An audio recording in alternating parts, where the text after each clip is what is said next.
Sino ba namang hindi ma-high blood doon sa nangyari sa kanya? Of Senator Marcoleta, how does it affect the ongoing impeachment trial? Malaki ba yung kawalan? Do you see due process being rendered during these hearings na meron isang senador na nakasuhan on the first day of the impeachment? Alam mo, si Senator Marcoleta, we know him eh. He's larger than life. Napakamagbait na tao yan. And he's really very focused on his advocacies. Kung nandyan sana siya, edi more exciting ang impeachment trial. Nagbisita ko siya, and totoo yun na sino ba namang hindi ma-high blood doon sa nangyari sa kanya. Akalain mo parang clickbait yung nangyari sa kanya. Nagkaroon siya ng hearing ng Monday. Tapos, sinasabi naman niya sa ating lahat na willing siyang harapin ang kung ano man na ikinaso sa kanya. Yun lang, halatang-halata naman na on the day of the impeachment, on the first day of the impeachment, dun talaga siya binigyan ng warrant of arrest at napakabilis naman ito. So, yung sasabihin nila na lahat to gawa-gawa, I will not answer yung sakit niya. Ang PNP Hospital, yung head ng medical team doon, ang makakapagsabi ng kalagayan niya. Kasi I'm not in the right position to say anything about it. But of course, yes, na high blood talaga siya. I was there until now, high blood siya. Diba? Kasi alam naman ho natin na lahat po ng lumalaban para sa bayan, sa kapakanan ng ating bayan, ay talaga namang kinukulong or kinakasuhan. Pero yung mga pumapanig sa kanila, nawawalan ng kaso. Diba? Ayun. And because of that, dugtugan ko lang, and I would want to ask naman si Attorney Manny Luna with the detention of Senator Marcoleta, how does it affect the ongoing impeachment trial? Malaki ba yung kawalan? Do you see due process being rendered during these hearings na meron isang senador na nakasuhan on the first day of the impeachment? Alam mo, si Senator Marcoleta, we know him eh. He's larger than life. Napakamagbait na tao yan. And he's really very focused on his advocacies. Kung nandyan sana siya, edi more exciting ang impeachment trial. Kasi marunong si Senator Marcoleta magtanong. Marunong siyang pumili ng tamang tanong. It's not just asking questions, asking the right questions. Dahil din sa kanyang long experience as a trial lawyer, I know him very well. He's a good friend. At kung nandyan sana siya, edi mas lalong mababaon yung mga witnesses ng prosecution na sablay na. Kawawa mga yun eh. So, actually, yung nangyari ngayon ay blessing in disguise. Kasi sila mismo ang nag-expose ng weaknesses nila eh. Hindi pa nga naka-present ng evidence ang depensa, sila mismo ang nagpalubog ng kanilang kaso itong prosecution ito. You can just imagine kung nandyan ang ating butihing senador Rodante Marcoleta, mas matindi yan.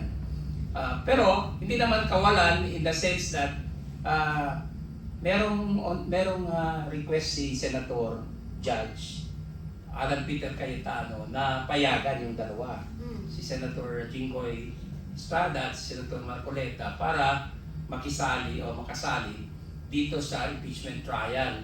And they have the right to do so because hindi pa naman sila convicted and they are members of the Senate and being senator judges themselves.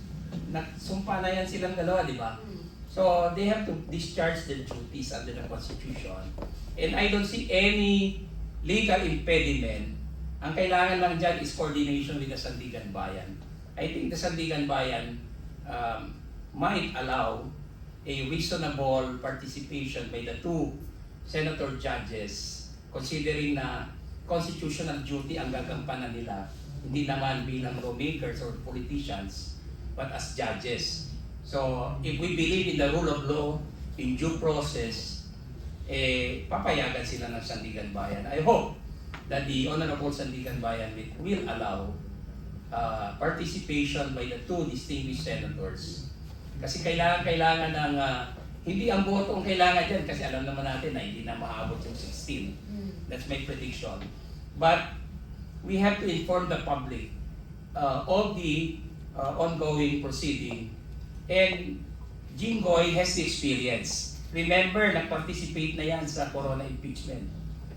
Tapos si Senator Marcoleta is a seasoned trial practitioner before he became a congressman.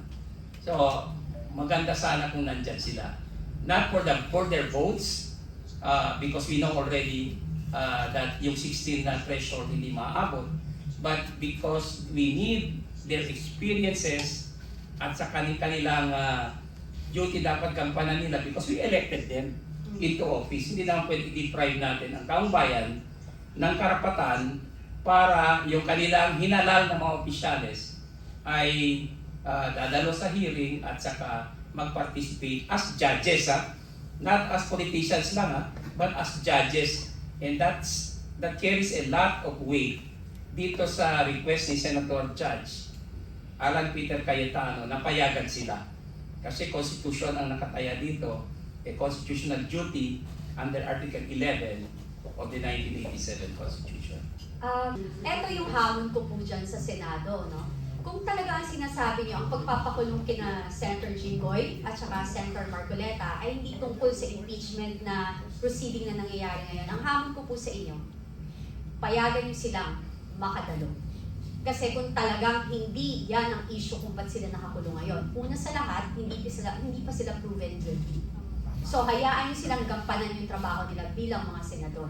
Again, ang hamon ko sa inyo lahat dyan sa Senado, ng mga kapwa senador, na kung talagang ang issue na to is about lang sa kaso nila at hindi dito sa impeachment proceeding na to, kung hindi kayo takot, lalo na sa Malacanang, hayaan yung makidalo o makadalo ang dalawang senador na pinakulong nila. Ang ganda ng hako na yan. Sana tanggapin nyo. Kasi diyan mo mapapatunayan yung talagang kung maganda o pangit ang agenda ng labanan na to. At saka isa pa, huwag natin bayaan. Tama si Ma'am Cathy, no? Ma'am Cathy. Kasi pagka pinabayaan natin yan, maaaring tulad yan sa kaso ni Corona. Damage is already done and siya'y namayapa na bago lumabas yung resulta na not guilty. Huwag natin hayaan mangyari muli yun.